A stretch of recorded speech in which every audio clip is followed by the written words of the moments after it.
Hello po mga kalingap, magandang hapon at welcome po kayo sa aking YouTube channel. Pinsan kaya At ngayon po ay papunta tayo kay Nathan Cute Vlog. Yan, kamustahin natin siya. At andito din ako karuta sa kanyang lugar. At yun, kwentuhan lang. Siyempre, sila po yung mga naging mentor natin noong panahong simula tayo. At siyempre proud yun sa atin kasi malayo-layo na yung nararating natin. Pero mas proud ako sa kanya kasi meron siyang bahay at meron siyang dog.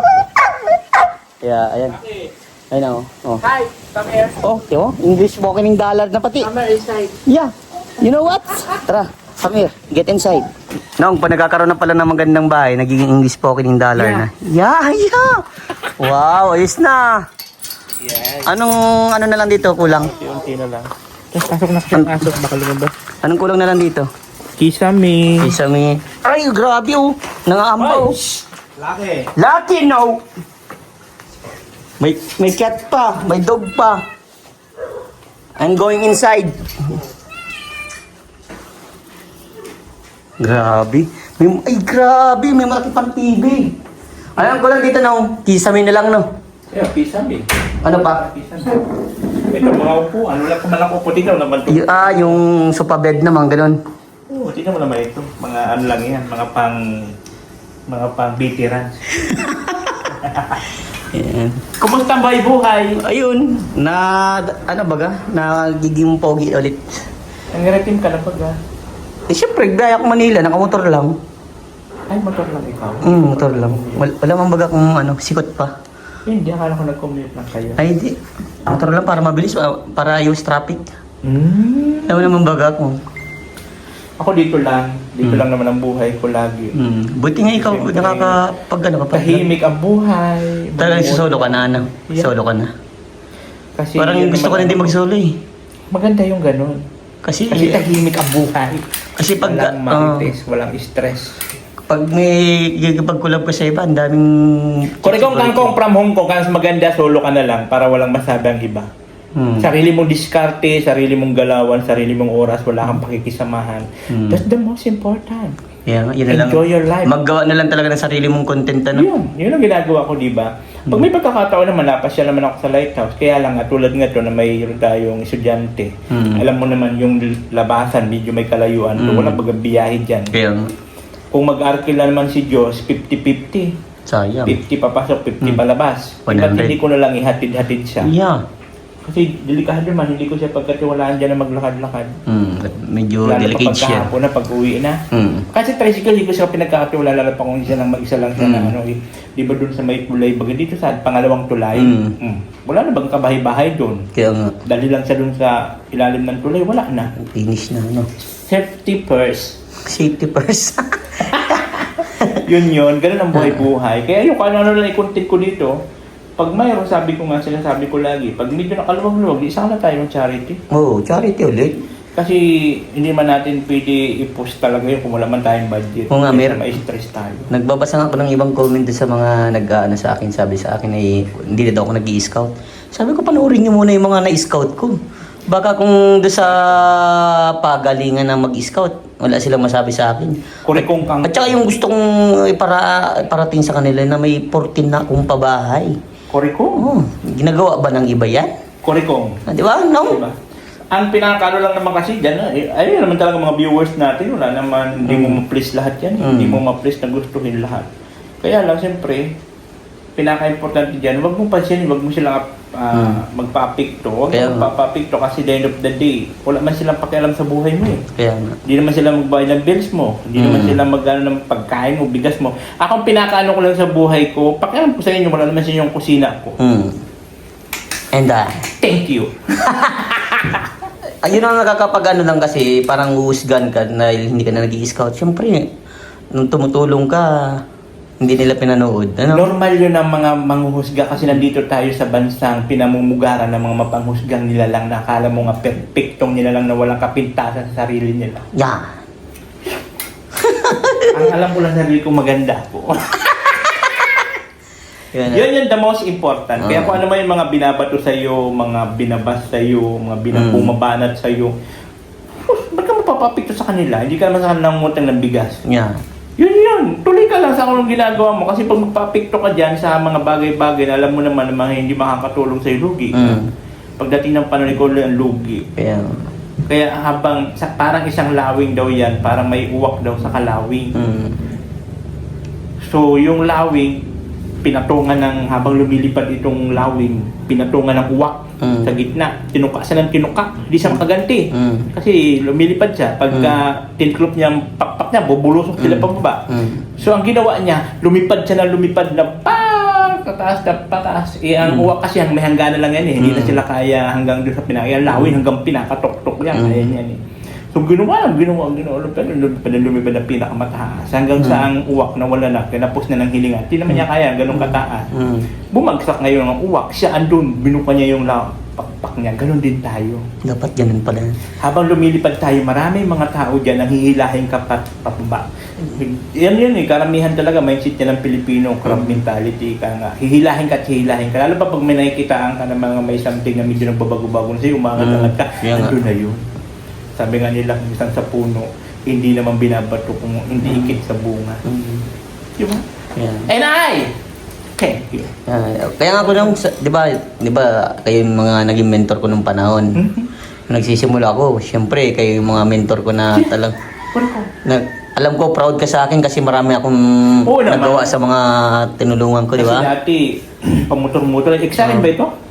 XRM, yung road sport. Yeah. O yun yung motor niya dati. Tapos binibigyan lang namin niya ng panggasolina, pang allowance, ganun. Kasi kumbaga kami yung ganun dati, siya nandito. Yung pinakamaganda, yung kahit nandito ka na, hindi ka nakakalimot doon sa baba na pinanggalingan mo. Yes. Kasi napakahirap pag nandun ka sa taas, lumagapak ka. Plasda ka talaga dyan pag lumagapak ka. Kaya, parang yung ilm natin. Plasda. Kaya pinakamaganda, yung huwag makalimot. nandun ka sa taas, huwag mong kalimutan kung saan ka nagmula yung mga tao doon. Kasi mas masarap kaya kung lahat sabay-sabay kayo umaangat. Yes, yun yung mas maganda yung parang nagtutulungan talaga kahit kumbaga nasa tarik ka ng lugar dapat yung nasa baba mo kailangan mong hilahin sila pataas. Ang sarap kayo sa pakiramdam na lahat ng mga tropa mo, lahat ng mga kilala mo, sabay-sabay kayo umaangat. Kaya nga. Kasi alam mo kasi yung mga tao mapanglamang, sa kapwa, darating ang panahon ibabagsak yan. Ganun yan. Sabi nga nila ang nagmamataas ay binababa. Ang nagpapakumbaba ay tinataas. Ganun yun. According to the book of Nathan. Talaga grabe. Ang dami mo nang alam, Nino. Ganun talaga pag nagmumungha. Pero as of now, tanong kita, sa YouTube channel mo, kamusta naman? Ay, sa ngayon, kung itatanong mo talaga ako, siyempre hindi good. Hindi na good. Kung itatanong mo ako, alam naman ng mga viewers natin yan, lahat-lahat ng ang views talaga natin is lagapak. So, ang pinagpapasalamat ko lang, dumating man ang panahon na naglagapak, nagkaroon kami ng bahay na hindi na nag-uupa. Yun ang pinaka-importante. Kasi pagkailang namin ng Junakis ko, kasi ako naman kasi hindi naman ako actually, lahat tayo nangarap na kumita na malaki. Kaya lang ako kasi may kontento ako sa buhay, meron akong kontento. Ang importante lang sa amin, hindi kami nagugutom ng Junakis ko. Yun yung pinaka-importante. Nakakain kami ng 3 beses sa isang araw. Nabibigyan ko sa lang baon-baon. Siyempre maraming salamat sa mga viewers natin dyan na mga hindi nag-skip na sobrang laki po ng tulong yan. Yan pinakaano. Kasi yung mo sa'yo, talagang pinapanood nila lahat no? Lagapak talaga ngayon ang ating sobrang lagapak. So, up and down naman kasi ganun talaga ang buhay. Up and down, minsan taas baba. Alas lahat naman siguro naranasan yun, no?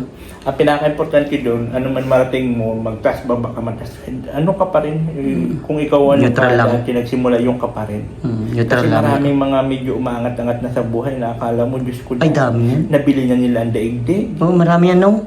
May meron nga din ako napansin na, basta, siguro pag nangyari sa kanila yung napinagdaanan ko, nako, kawawa sila. Mas maganda yun na pinagsikapan mo siya. Kaya nga. Matagal man umusad, at least ikaw, hindi ka humihinto. Yes. Tuloy-tuloy ka lang.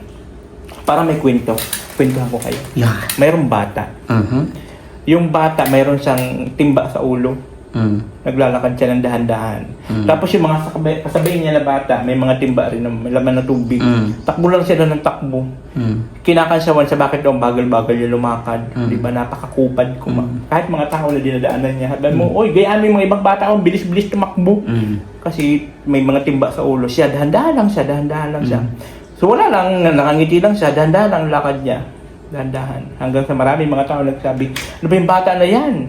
Anong oras ka na makarating sa inyo? Yung mga kasamahan mong bata doon na, nagpapahinga na, kakatakbo-takbo. Nakakanda-tapon-tapon yung tubig, tumatakbo. Yung bata na yung dahan-dahan lang. Pagdating sa kanilang bahay, saka lang nila nalaman, ang laman pala ng timba is mga itlog. So dahan-dahan siya kasi pag nabasag ang itlog, hindi sa tulad ng tubig, ang itlog pag nabasag, Hindi mo na mababalik. saka maraming binili mo yan, maraming pera mawawala sa iyo. Unlike sa tubig, pag natapon, kuha ka ulit dun sa balon, yun yung sinasabi na ikaw may sarili kang dala mo ang sarili mong pangarap. Huwag ka magpapikto sa mga ibang tao na nakapalibot sa iyo, anuman ibato sa iyo, anuman sabihin mo, kasi ikaw lang ang nakakaalam ng goal mo sa buhay mo at pangarap mo. Di naman kasi nila alam kung anong laman ng timba, akala nila tubig, yung pala itlog. Di ba? Okay, so marami kang pagdadaanan, may mga bako-bako, may straight, up and down, pero dahan-dahan ka lang kasi iningatan mo na malaglag Kung ano yung dala-dala mo. mga dala-dala mo at hindi ka nagpapapikto sa mga sinasabi ng iba kasi hindi naman nila alam kung ano talaga ang totoong pakay mo dito sa mundong ibabaw. Grabe, may natutunan ako dun And I, thank you. Parang pang ninong na talagang mga galawan mo. Shit na yan. So by the way, thank you Ninong sa Yun yun. mas lalo kong naintindihan. So ngayon, kasi parang din ako yun. Parang dinadimbag ako masyadong nagbablog. Parang papalipas ako. Pero gaya ng sabi mo, parang nabuhayin ako ulit. Kaya nga. Na wag akong paano sa iba. Focus lang ako kung anong gusto ko sa buhay. Kaya. At ito pang pinakamahirap. Wag na wag magtitiwala sa kahit kanino kasi napakahirap. May isang kwento ulit. May isang unggoy. Yung isang unggoy na nakatira sa tabi ng ilog na mayroong puno ng mansanas na maraming bunga. So araw-araw ang ginagawa nitong unggoy, kumakain lang ng wala siyang problema, kumakain lang siya ng mansanas, maraming bunga, laro, sa mga sanga-sanga, kain ng mansanas. Isang araw may naligaw na buaya. Pagod na pagod kasi ang layo ng kanyang lilangoy, ang layo ng kanyang nilakbay. So pagod na pagod itong buaya. So naawa itong unggoy, binigyan niya ngayon ng mansanas. So nagtaka itong buaya kasi hindi naman siya sanay na, di ba ang buaya, sanay siya na siya ang ng pagkain. So tinikman niya ngayon yung mansanas, nasarapan siya. So dahil sa nasarapan siya sa mansanas, araw-araw na siyang bumabalik doon sa puno, araw-araw din siya binibigyan ng unggoy hanggang sa maging magkaibigan sila. Ngayon, nung naging magkaibigan sila, nagkwento nitong buhaya nito dito sa unggoy na meron siyang asawa doon sa kabilang barangay. So sabi ng unggoy, bigyan mo siya ng mansanas kasi marami naman bunga. So bigyan. So ang ginagawa naman itong buhaya, dinadala yung asawa niya. Ngayon, nung nadala niya ang asawa niya, nasarapan siya ng mangga ay sa mansanas kasi masarap. Masarap baga mansanas na medyo lamig-lamig, mapresko. So nalaman nitong babae na buhaya na yung kanyang asawang buhaya may kaibigan na unggoy. So nagselos siya ngayon kasi masyadong malapit na yung dalawa, yung buhaya sa kaunggoy. Ang gusto niya mangyari, pag kinain daw niya yung unggoy, masarap daw ang puso noon kasi tamis din ng mansanas. Ang grabe. Diba? Gusto niya kainin. So nagkunwari siya na may sakit. So nag-alala ngayon itong asawa niya na buhaya. Sabi niya, ano nangyari sa'yo mahal? Sabi niya, may sakit ako. Ang sabi ng manggagamot, ang makakagaling lang sa akin, puso ng unggoy. Kasi gusto niya nga mawala yung unggoy sa landas ng lalaki. So, itong asawa na lalaki, nung dalawang isip, kasi close niya yung unggoy, magkaibigan na sila. Mas mahal naman niya yung asawa niya. So, mas nanaig pa rin yung pagmamahal niya sa asawa niya ngayon na ayaw niya mamatay. So, ang ginawa niya, pinuntan niya ngayon ng unggoy. In-invite niya ngayon sa bahay nila ang unggoy. Sabi niya doon sa unggoy, gusto ko makita ng asawa ko kasi nasarapan siya sa mga pasalubong mong bunga ng mansanas. Kung mamarapatin mo, sumama ka sa akin papuntang bahay. So, ang ginawa ng unggoy, sumakay sa likod ng buhaya, naglangoy sa tubig. Pagdating sa gitna ng ilog, sinabi ng buhaya ang totoong pakay niya na pasensya ka na ha, kasi yung puso mo lang ang makakagaling sa asawa ko, kaya kailangan kita patayin. So, hindi nagpanik itong unggoy, hindi siya nagpanik. So, nag-isip siya. Sabi niya doon sa buhaya, sige, walang problema, ibibigay ko ang puso ko para lang magaling ang asawa mo gumaling. Pero ang problema lang natin, yung puso ko naiwan doon sa puno ng mansanas. So ito namang buhaya, na uto-uto, bumalik sila ngayon para kunin yung puso. Pagdating sa puno ng mansanas, umakyat madali-dali agad yung yung unggoy. Pagdating sa taas, hindi ba marunong umakyat ang buhaya? So nandun sa taas, pinagtatawanan niya ang buhaya. Sabi niya doon sa buhaya, sabihin mo sa asawa mo, napangasawa siya ng napakatanga-tanga. Maniwala ba naman ang puso ko nandito na iwan? So ngayon, umuwi itong unggoy na mayroong pagsisisi sa buhay niya at sobrang pagkahiya niya kasi tinangkain niya ng buhay ng hindi niya na maibabalik yung tiwala niya. So ang pinakang lesson dito, hindi lahat ng lumalapit sa iyo ay mayroong magandang hangarin. 'Di ba? Dahil ang tiwala ay binibigay lang yan sa karapat-dapat na tao na dapat mong pagkatiwalaan. Grabe naman yan. And I thank you. Salamat. Kapag nasira ng tiwala, wala na. Hindi na mababalik kahit kailan. Thank you nung sa mga matatalinhaga mong salita. Napakalalim pero alam ko yung ibig sabihin. Yes! Yan. Galing talaga ang buhay. Basta marami akong natutunan. Yan, supportan po natin Nathan Cute Vlog. Sa susunod po, professor na siya. As of now, hindi pa eh. Magandang dalaga pa lang siya. Yan, thank you. Okay na ako dito, mag-isa lang, okay lang. Paminsan-minsan, galaw sa lighthouse. Ganoon na routine ko kasi alam naman ni Kuya kung gaano kalayo ang biyahe at lakarin ni Diyos. Lalo pa buwan ng panahon dito, sa inyo, sa dait, mainit, maganda pa lang dito. Tignan mo. Rainy season dito eh. Yan, may bagyo ato. Rainfall this. Rainbow. No, thank you. Supportan natin Nathan Cute Vlog. Yes! Yeah. Sa mga supporters po ni Vincent Calyada, tuloy lang po tayo. Kasi ang pagiging pag-charity naman po hindi madali. Yeah. Saka hindi naman po siya mayaman na para mag-charity siya ng sarili niyang pera. Siyempre may pamilya rin yan, may pinag-iipunan. So ang sinasahod naman yan para sa pamilya. Yes. Siyempre, makakakuha rin siguro ng pang-charity, kakapiranggot. Unlike kung may support nyo po, hindi pag-skip ng ad, mga sponsors. Yeah. Thank you. Maraming salamat yan sa mga viewers natin. At sa mga sponsors na hindi Sa mga na-skip ng ads. sponsors po, sa mga sponsor dyan. Huwag kayo magpawakwak sa iba. I love you all. Thank you, Nong. Happy Heart Day and Ash Wednesday. Ba't di ka ba nagpalagay? Baka matunaw ako. Salamat, Nong. God bless. Yes, babus.